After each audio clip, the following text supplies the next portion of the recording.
Doctor Strange Heartless and Wong join the Darkhold arena team. Ghost Spider is going to the raid milestones. Kestra is going to be a blitz this week, so you know what that means. We'll cover this and more in the UK's #1 Marvel Strike Force podcast, the MSF Pod.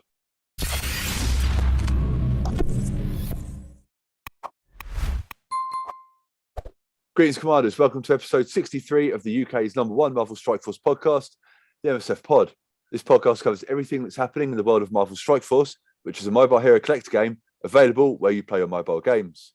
We are the lads from 4Play Gaming. Check out our YouTube channel, youtube.com/4playuk. Don't forget to follow, subscribe, and tell your alliance mates about us if you enjoy this podcast, and a massive thank you for your support. We are looking for MSF Pod sponsors, so if you are interested, send us an email to 4pgamingteam@gmail.com. Introducing the crew today, we have the Kitman and resident expert on all things Marvel, Digz. How you doing, mate? I'm good. You good? Yeah, all good, mate. And my name is Luke. Right, let's get into it. First and foremost, mate, did you get any good pulls this week? Any upgrades, red stars? And what have you been working on? The only pull that I got was a 4-star Morbius. Oh, nice. Okay. Wasn't particularly a good pull because it was out of an Elite Four, but it was literally the first Elite Four that I opened, and I got him. I was just like, done, no more. Not that I'm going to be using him particularly much, but I've got like I think 9 saved up now, Elite Fours. So I was just like, I'll just pop one. Yeah. Okay. Yeah. And got him. So I was like, that'll do. Nice, so yeah, nothing exciting else in terms of pulls. And the only thing I've really leveled up is Scarlet Witch, just for the lols for that arena team, because that Darkhold team has got potential to be good, but it's solely on Pestilence really. But obviously we've got a couple more kits to run through today, so we'll see. That's right, mate. Yeah. Okay. That's about it. So team wise, just Scarlet Witch. That's the one. So, just literally it. Yeah, I don't think I've leveled up anything. I mean, I might have put a little bit into either Secret Avengers or something along those lines, but yeah, nothing of note. Okay, cool. Nice one. All right, so for me, I've been working on Web Warriors, getting everyone to gear to 15. Spider-Man was the last one. I took him up this morning, so everyone's 15 now, but they're not 85, and I don't know if I'm debating whether or not to take them to 85. I'm not sure. It's a lot of money and a lot of cores in it for not much gain, really. Yeah, so I'll probably leave it and see if we can get through it, and if we can, happy days. Yeah, so it's easy enough to throw 5 levels on a character, and there's no grinding involved in that. So no, exactly, yeah. Okay, right. So let's jump into what happened in MSF this week. They basically sent a mini blog post out about stability and soft lock issues, and it's made easy for me to say. Yeah. So they said there have been a number of concerns regarding the stability of the game since version 5.1.0. While there have been a few hotfix versions since then addressing some of the issues, the dev team wants to update you on a number of things they're currently working on to improve game stability. Do you want to go paragraph for paragraph? Yeah, sure. Cool. So first we need to fix the problem that a number of players have been having with the inability to connect to the game via mobile data and currently can only play via Wi-Fi. Our engineers have identified the problem, and this is currently scheduled to be corrected in the next major release, version 6.0.0, in a couple of weeks. Second, many players with devices that have 2 gig of memory or lower have generally seen increased problems. The dev team is currently revisiting how the game handles a number of assets to lessen the strain on a device's memory, and thus will lead to further issues on the aforementioned devices. Again, we are targeting rolling these out in the new version. Interesting. Third, there are several issues that have been reported regarding soft locks, or when the game becomes unresponsive during combat and doesn't display the anomaly detected message. There are 3 issues that have been reported by players that cause soft locks, and their team is investigating. So characters appearing in a T-pose, Captain America Sam counterattacks, and Icarus calls Cersei to assist attack, or vice versa. These issues have been more difficult for us to reliably reproduce, but we are continuing to investigate them to get a proper diagnosis. Okay. And then next, a question that comes up frequently regarding any type of bug in the game is, why do some bugs get fixed so quickly and why do others take so much longer? The short answer to this is that it first depends on whether the bug is occurring on the game servers or in the game client. If a bug is discovered on the server and we know how to fix it, typically that can be done rather quickly. And also if it involves, things being in the player's benefit. If a bug is discovered on the client, then there needs to be a new version of the client released, a hotfix, which takes significantly longer. Additionally, in order for a bug to get fixed, we usually need to be able to reproduce it internally, so the engineers know exactly where to look to correct it. Sometimes, even when a player provides video footage, screenshots, or exact steps on how they encountered the bug, we are unable to reproduce it on our devices, so we need to spend more time investigating. And in fairness to them, that sounds like lies, but systems that we've developed at work have the same thing, where people send in a support ticket saying, my system's doing this, and we go and try and make it happen, and we can't get it to replicate, and then we can't diagnose how to fix it. So to be fair to them, they could be telling the truth there. Yeah, okay, yeah. So to reiterate, if a bug is on the server and we can reproduce it, did you just read this line? No, sorry, okay, I'm getting confused. To reiterate, if a bug is on the server and we can reproduce it, we can fix it quickly. But on the other end of the spectrum, if a bug is on the client and we cannot reproduce it, the time to fix it goes up considerably. In general, we do want to fix issues as quickly as possible. Finally, the team is investigating additional resources to ensure game stability long term. We have created several new positions in the studio, and we are actively hiring for that. Will be several new positions in the studio. We are actively hiring for that. Will be dedicated to the development of the systems and tools intended to allow our engineers to be more efficient and improve game performance. Oh, that was a hell of a sentence. It made not much sense. Let's go. They basically created new positions and they're hiring people to be dedicated on game stability, but I think they've missed out a couple of words or something. Yeah. Game stability is of our highest priority. We'll continue to keep you updated, and we greatly appreciate your patience in the interim. Yeah, okay, that was put up on March 8th. So yeah, that's been sort of sat around for a while. And we'll just, we'll give them the benefit of the doubt. They're hiring more people. They're trying to make the game better. So, I guess we can't begrudge them that. So no, hopefully that whatever they're doing is effective. Yeah, fingers crossed.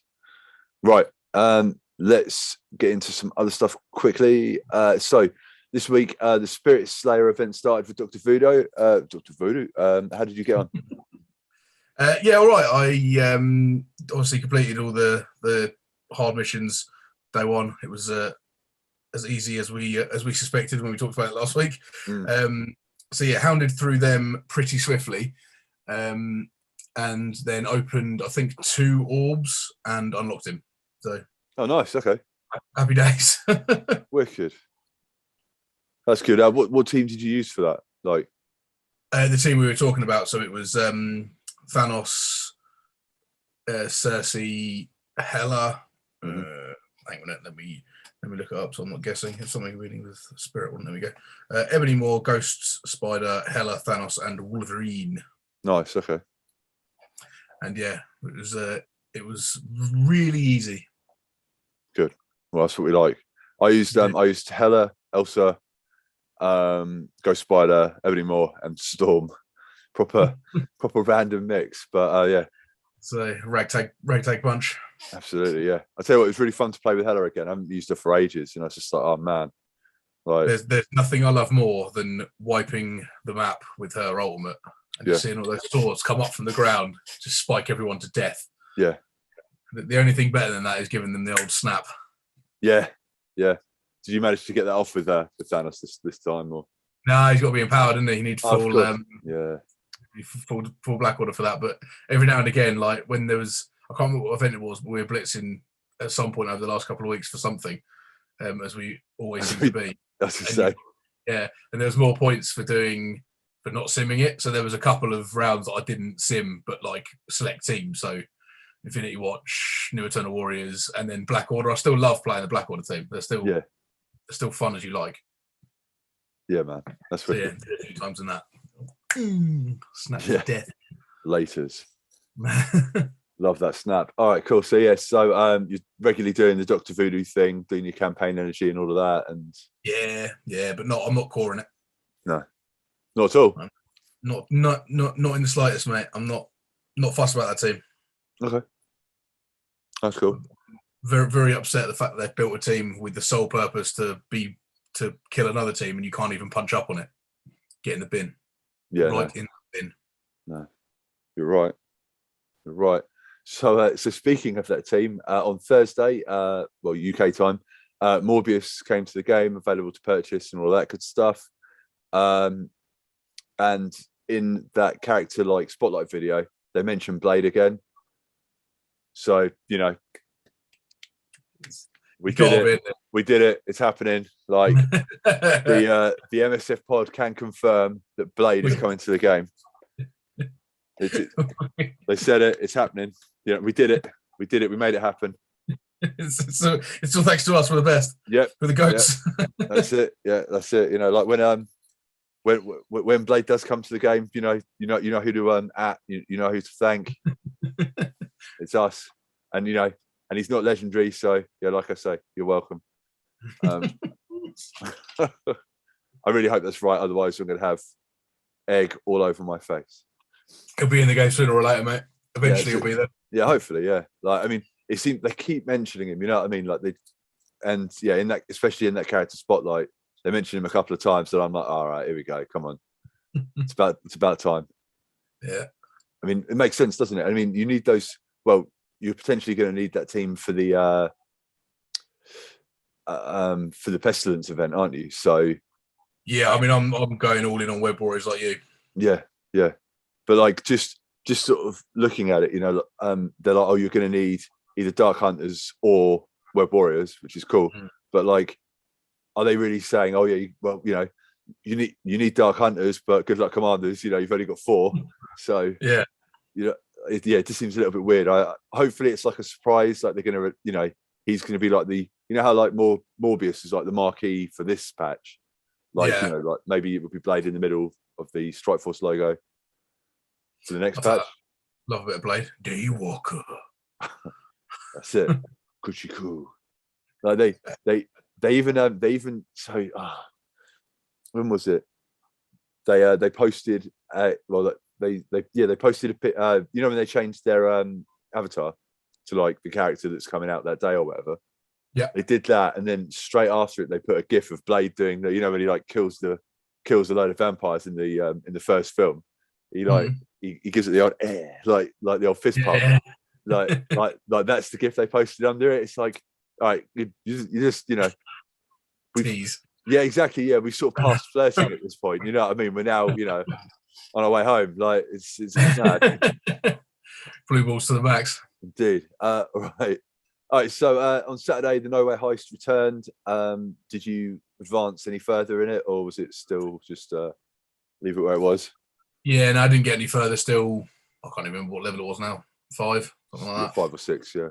Yeah, whatever the 6-star one was, I'm still there. Yeah, cool. Okay, yeah, me too. And it was also Relic Hunt as well. Did you talk to the hand event? Did you no, didn't think so. Get the bin. All right, yeah, absolutely not. Right, so well, let's jump into this week's blog post, mate, because we've got a lot to go through. 2 new characters. Doctor Strange, Heartless, and Wong. Now, were you surprised that it was Professor Xavier wearing a costume? And that's classic Wong, mate. Yeah, I know. But you're right, he can't be Wong. They got their character model Wong, mate. No, mate. Like, what a shame! What a shame! I wanted thick Wong from the from the show. Yeah, from the MSF, from the Marvel Cinematic Universe. Yeah, that's it. Right, okay, so yeah, this is the blog post for this week. Greetings, Commanders, and all that. So they basically announced Doctor Strange, Heartless, and Wong.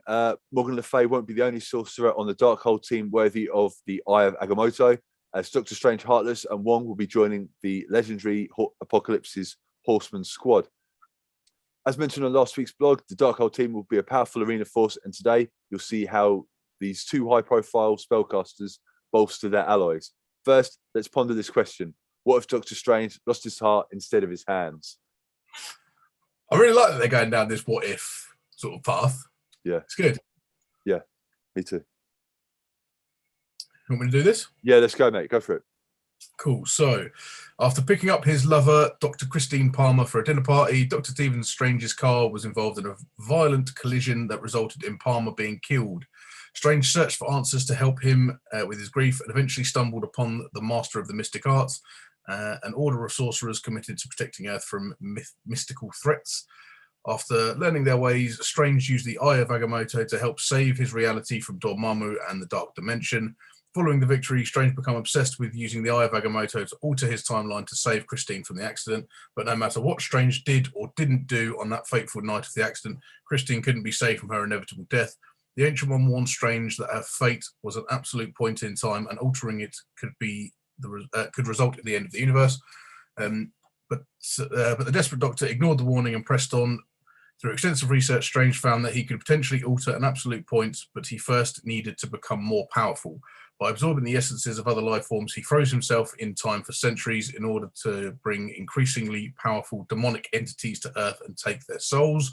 Strange eventually grew strong enough to resurrect Palmer from the dead, breaking the absolute point, but the act created a time paradox which resulted in total collapse of Strange's universe. Doctor Strange Heartless will be arriving on Nexus Earth as a Darkhold blaster with a particularly high resistance stat. He specializes in fortifying his Darkhold allies and walloping enemies with hard-hitting attacks. With patience and strategy, his ultimate ability, Demonic Embrace, has the capability to do tremendous damage. Doctor Strange Heartless also grants barrier to any Darkhold ally on their turn, and once he gains charge from his ultimate ability, he'll give massive amounts of barrier to the entire team, as well as provide himself with some healing to help him sustain in battle. Doctor Strange Heartless is the most effective with the Darkhold team. However, he can work with any character that can help set up his ultimate ability by giving him ability energy, positive effects, or the enemy team negative effects. So cause your enemy's universe to come crashing down with this Sorcerer Supreme. And here's a kit, mate. So sounds exciting. So yeah, villain, cosmic, mystic, blaster, Darkhold. And then should we start off with the old passive? Yes, sir. So as a suspected passive, Heartless. On turn, if charged, heal for 20% health and lose one charged. It's good. Mm-hmm. At the end of any Darkhold ally turn, barrier that character for 15% of this character's max health. If charged, instead, barrier self and all Darkhold allies for 50% of this character's max health. Notice that you don't lose a charge for that. On enemy death, gain offense up. If this character already has offense up, gain speed up. Gain 50% crit chance and crit damage, and Darkhold allies gain 50% crit chance and crit damage. Like it. I can see the cogs turning, mate. Yeah, mate. So basic Supreme Blast. Attack primary and adjacent targets for 280% piercing and flip 2 positive effects to negative effects, and this attack cannot be blocked. That's wicked. That's a wicked passive. Yeah. That's really good. Yeah. So special Iconic Blast, 3/3. Copy and clear 2 positive effects from the primary target. Attack for 400% damage. Apply slow for 2 turns and reduce speed bar by 25%. And if charged, copy and clear all positive effects from the primary target instead. And again, note, don't lose any charge for that. And gain 500% extra focus for this attack. So that's always going to happen. Yeah. Pretty much. That's really good special as well. Yeah. Cheap. Pretty good damage. Stealing effects. Yeah. We like that. And then ultimate Demonic Embrace. Energy cost 4/7. Gain 3 charged. Attack all enemies for 300% damage plus 50% additional damage per positive effect and negative effect on self and the primary target. And this attack is unavoidable. And there is no max bonus damage on that attack. That's ridiculous. Yeah. That's ridiculous. So smash bits with that. Yeah. No max. Yeah, that's really, really good. Yeah. That might I might have to rethink my Mystic Raid team at this rate. I might have to take out. I'm thinking about taking out Cloak and Dagger and replacing it with him and whoever, because what's his chops? Old Deathpool will be feeding him energy. Yeah. I mean, this pretty frightening kit. I mean, this team is just going to rule Arena by the look of it. But yeah, that's madness. That ultimate is ridiculous. I can't believe there's no max damage on that. Think how many sometimes how many positive and negative effects you've got going on. Yeah, I mean, like I'm trying to think of, is it Sam that collects deflects? Yeah, and like puts them on the team or something like that. I mean, there's so many characters that can. Yeah. I mean, I'm thinking of the new Deathpool in particular. She puts on 3 regen, and then if you kill an enemy before you start, before Doctor Strange starts his turn, then he can have offense up, and then potentially you might have speed up. So that's 5. So that's now we're up to 550% damage. And if you're using Icarus, Cersei, and Deathpool can put on a couple of bleeds.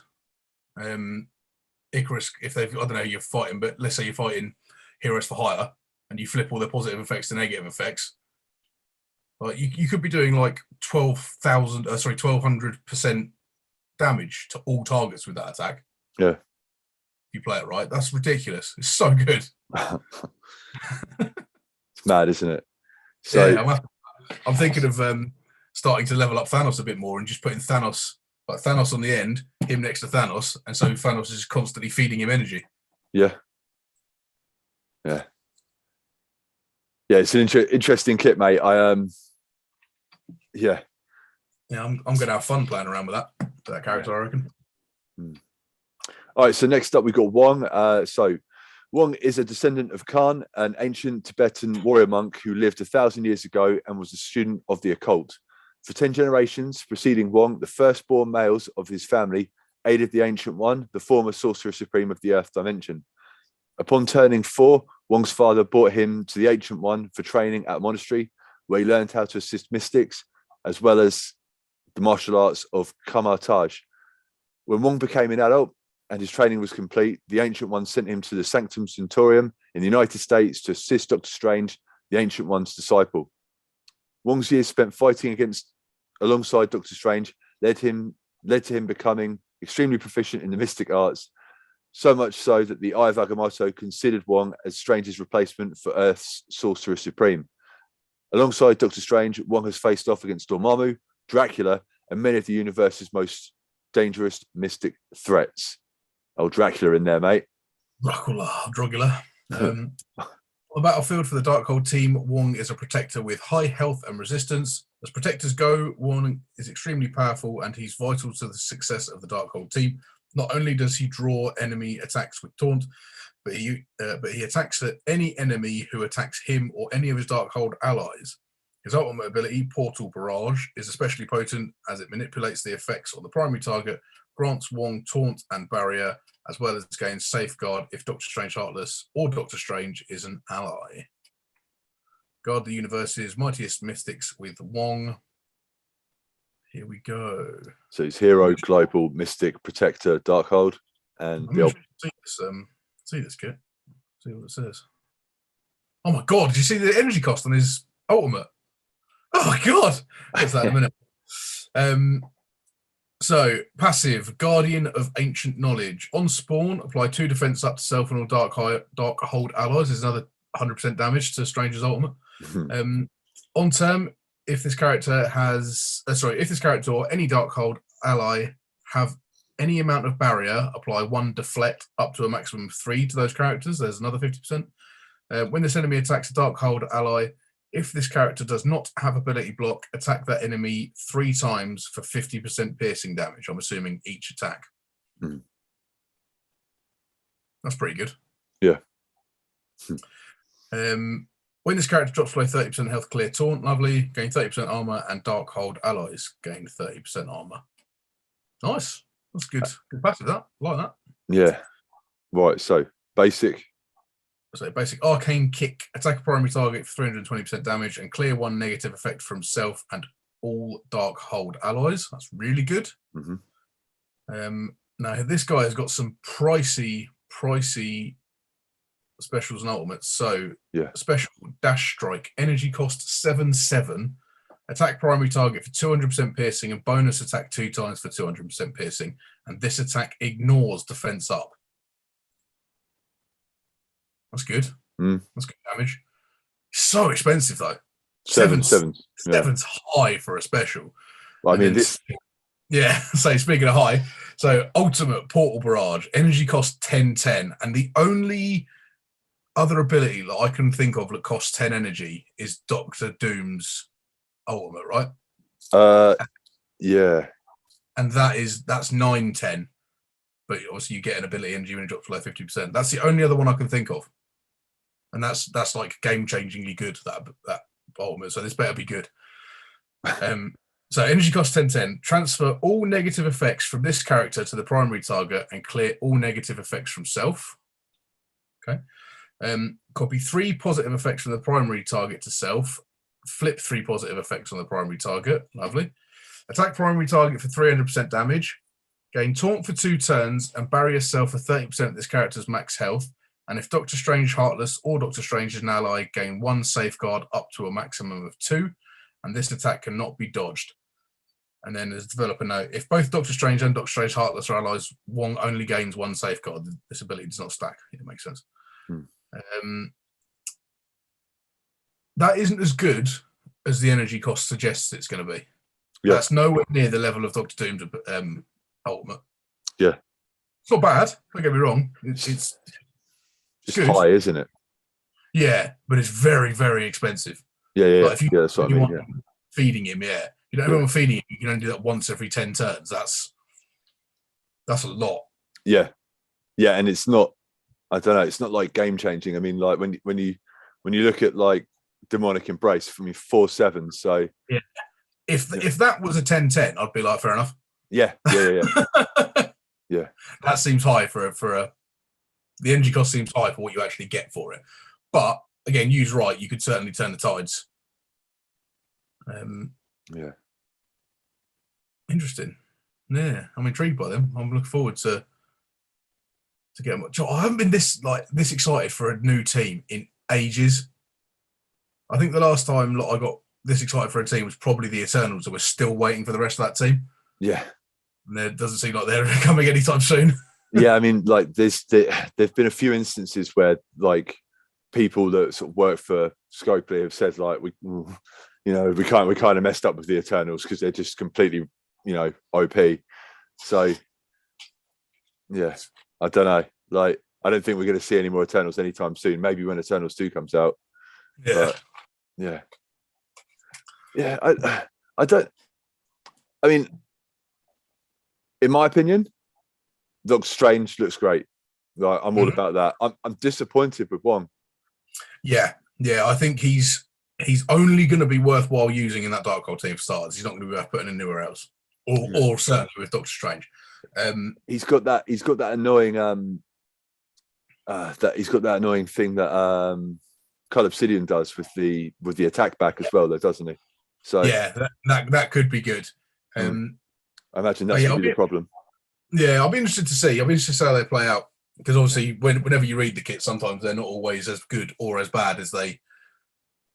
Like when you come to put it in practice, they're not always don't do what you think they're going to do, kind of thing. So yeah, we'll see. Yeah, okay. All right, so next up, moving on, we've got the Living Vampire event. So Rising Up from the Shadows on March 17th is one of your first opportunities to recruit Morbius in the Living Vampire event. Sink your teeth into a vein of Morbius shards along with other scary good rewards during this limited time event. Now, do you want to go? We'll go paragraph. Yeah, sure. Yeah, so I was chuckling at the puns. Oh, of course, yeah. Fantastic. So the Mystic Assassin Orb Go monster hunting by earning Mystic Assassin Orb fragments via the event milestones to open up the orbs to earn shards for select characters with the limited time Mystic Spirit Slayer trait.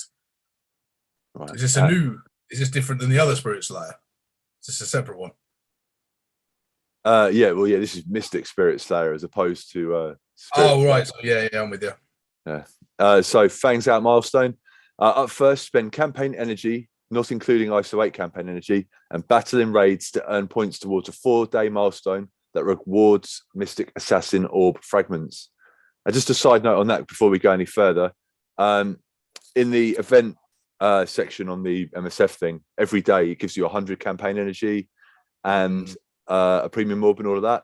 Now, at the time of recording, you when you collect those, they expire in 6 days.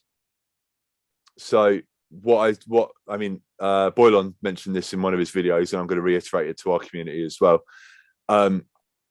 Don't collect it in game. Just leave it in your inbox until this event goes live, and then you've got 600 energy straight away to sort of blast you forward. You know what I mean? For these milestones. Yeah, good idea. Like yeah, you like that? That's good. Yeah, cool. All right, sweet. Right, next up, Flesh and Blood milestone, mate. Flesh and Blood. After the Fangs Out milestone, earn points towards another 4-day milestone that rewards Mystic Assassin Orb fragments by winning Blitz. No, with any character battling in Blitz with Mystic Spirit Slayer characters at a minimum of 5 stars, and battling in Alliance War with Dark Hunter characters and spending power cores. Ooh, you naughty boys, spending power cores. Yeah, I'm a little bit worried about that, but I mean, if we're going to be coring for Voodoo anyway, or we'll have to look at the numbers when it comes in, I guess. Right, so Living Vampire milestone, open Mystic Assassin Orbs to drink up points towards an 8-day milestone that rewards Morbius shards, gear, training modules, and more. And then we've got the Primal Thirst Web exclusive milestones, so still hungry for rewards. Battle in Arena to earn points towards a daily web exclusive milestone that runs for 8 days straight and rewards Mystic Assassin Orb fragments. Limited offers will also be available on the web for Mystic Assassin Orb fragments and shards for select Mystic Spirit Slayer characters. Nice. All right, so bonus events, be on the lookout for the following bonus events during the course of the Living Vampire event. So energy overload when refreshing a campaign energy and 2 times the amount. It's always good. Raid frenzy, 20% cost reduction for raid energy. That's good as well. And quarter blitz. Cost of reusing characters in blitz will never exceed 25 blitz charges for the entire team. So that's good, especially considering the blitzes.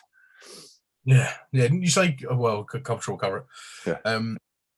Yeah. So Kate Bishop ability issue. An issue was discovered regarding Kate Bishop with part of her passive ability Stubborn Defiance, where she would always attack a random enemy and apply blind and slow when an ally drops below less than 50% health. But this is currently only happening on War Defense. The action is intended to occur in all game modes and will be corrected in the upcoming version 6.0 release. That's good. At least they're going to change that and not change the text. Yep, we like that. Yeah, more of that, please, guys. We're kudos to you for doing it. Mm-hmm. Okay, legendary event update. So more chances to bolster your legendary characters. On March 13th, Invisible Woman is coming back. And on the same day, Dr. Octopus's legendary event, Surgical Strike, will become a repeating legendary event. So we'll run more often. Surgical Strike will run every 6 to 7 weeks with the X-Force bonus event preceding it. The associated login calendar will be retired, and instead you'll receive 3 shards for the required X-Force characters via the inbox that announces the start of the event. So that's good. It's good news for people after Dr. Octopus. Someone commented on how to unlock Dr. Octopus video that he was waiting for that event to roll around again. So, happy days. Yeah. Okay, next up. So improvements to Orange Gear Finder offers. To help you progress your roster to higher gear tiers, we'll soon be updating the Orange Gear Finder offers with increased amounts of gear at a reduced price per gear. Keep an eye on your inbox for the start of these updates and be sure to check the Finder for the best available gear offers. I don't know if that's I don't know if that's a good thing. Them being like, oh, so if you want to find the specific gear you want here, spend money. Cheers, I guess. Like, I mean, That doesn't affect me. I won't be buying gear anyway. So no, absolutely not. All right, Cloak and Dagger. The Dino Mac Japan celebration calendar rewarding Cloak and Dagger currencies may have ended, but there's still time left to grab their shards. Make sure you spend any remaining star credits and luminous credits, as they will be leaving the store very soon. So if for whatever reason you haven't done that, make sure you do, because once it's gone, it's gone. Weekly events, mate. yes, prepare to rise out of a pile of ash, dive bomb character shards, and strike gold with our upcoming events. For all bonus events, filter your roster using the featured trait to find all eligible characters and their corresponding nodes. Remember that this Sunday is daylight savings, so the events start at 5 p.m. Instead of the previous 4 p.m. Yet again, that's American time. That's it. All right. Okay. So starting off with the Malicious Manipulators bonus event, March 13th, rewards 2 times character shards for villain, mystic, controller characters. So if you're after Phoenix, you can prep for that. And then next up, we have got Phoenix Rising repeating legendary event, March 14th, rewards Phoenix character shards, and you need 5 villain, mystic, controller characters at a minimum of 5 stars now, not 6. And if you want help on unlocking Phoenix, we've got a video on that, youtube.com/4playuk. Next up, we've got the Dark Dimension 5 Cosmic Pole winner for the Blitz. And good golly, Miss Molly, it's Kestrel. Now, these are some good blitzes. Yeah. These are some blitzes I massively approve of. I don't think it's ever been that good. No, that's the best week for blitzing ever. Yeah. So we've got Kestrel first. So during the week, it's Kestrel. And then you can ramp your attacks up in the weekend for Maria. Yeah, Maria Hill character shards, March 17th, all weekend. Give me those shards. And then I think after that I could pretty much unlock Omega Red. I think after I've got. Oh no, I think I still need to do a little bit more creep farming, which I loathe. Yeah, absolutely. It's the worst. Yeah, I said that in the Omega Red video. I was like, look, I'm sorry, you're gonna have to do this, but I've done it, so so do you. Right, next up we've got Mayhem. So March 17th, 2 times character shards for mercenary characters from the campaigns, which then gets you ready for the Payday Flash event, which is on March 18th, which rewards gold, and you need mercenary characters to do it. And then finishing up, Raid Frenzy Flash event, 20% cost reduction for energy heals and revives in raids. Diamond. Indeed. So there you go.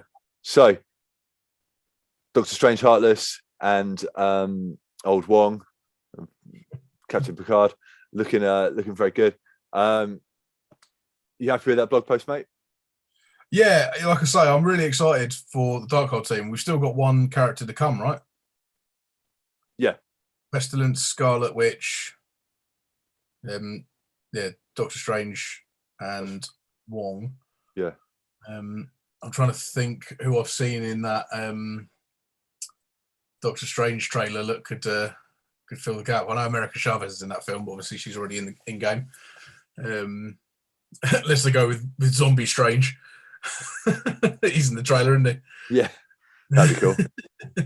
Be happy with that. Instead of what if Doctor Strange lost his heart, it'd be what if Doctor Strange ate your brains. Something like that. Like. I'll tell you, it could be Agatha Harkness. Yeah, okay, I'll take that. Yeah, I'll be right with that. I mean, she's sort of linked to Scarlet Witch, isn't she? Do you think, while we're talking about it, Scarlet Witch? I mean, she's obviously going to get like a mega rework, isn't she? You would assume so, yeah, because in comparison to everyone else on that team, she's going to be grossly underpowered. Yeah. I mean, if you're comparing her to those two and Pestilence, it's going to be such a gulf in strength that they're going to have to give her just like I did with Spider-Man Miles and normal Spider-Man for Web Warriors team and all that kind of stuff. They're going to have to give her a little boost, surely. I think we're going to see a Gamora style treatment for her. I think potentially, who knows, potentially, or like give us some like, I don't know. I mean, yeah, if there's going to be Agatha, maybe those two can chain off of each other and have some like sick attacks or something, or Yeah, potentially. I'm not massively familiar with her kits. I mean, her kit at the moment said like her ultimate Chaos Wave if there are 4 or more supernatural allies, always apply a defense down. They're going to have to upgrade that at the very least, the Darkhold allies. Yeah. So, yeah, we'll see. Be interesting. I mean, her basic is god awful. 160% piercing and apply 1 to 2 random negative effects. Ugh. Yeah, it's not getting to see. It's not great. Not great, is it? It's not. So yeah, she's going to need a little boost. So I reckon that'll probably be when the blog post when they announce the other members of the Darkhold team or the last member. That I reckon they'll probably put in there what they're going to rework. Because again, if it is the likes of Agatha Harkness, then it's probably going to be adding Agatha Harkness specific things. So that's probably why they've announced it. Yeah.